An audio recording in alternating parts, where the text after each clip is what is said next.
अस्सलाम वालेकुम, मैं हूं हुरैन फातिमा और आप देख रहे हैं हिमायती न्यूज HD चैनल। नजर डालते हैं आज की अहम खबरों पर। मंडी बहाउद्दीन डिप्टी कमिश्नर शाहिद इमरान मार्ट की हिदायत पर additional deputy commissioner revenue Zulfiqar Ahmad की जेर सदारत पोल्ट्री एसोसिएशन के नुमाइंदगान का इजलास मुनक्किद हुआ। डिप्टी कमिश्नर की काविशों से जिला मंडी बहाउद्दीन की अवामुन्नास को रमजान मुबारक के दौरान रिलीफ की फराहमी के लिए बड़ा इकदाम। पोल्ट्री एसोसिएशन नुमाइंदगान ने एडिशनल डिप्टी कमिश्नर से मुलाकात में पोल्ट्री के नरखों में कमी को जारी रखने की यकीन दहानी करवाई। याद रहे कि माह रमजान के दौरान 10 रुपए फी किलो रियायत दी जा रही है।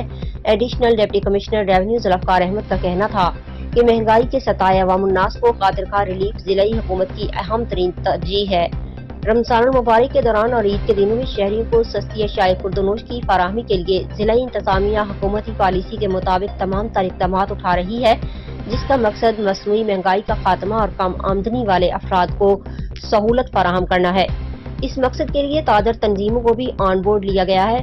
पोल्ट्री एसोसिएशन के नुमाइंदगान ने ईद तक पोल्ट्री की कीमतें बरकरार रखने की यकीन दहानी करवाई।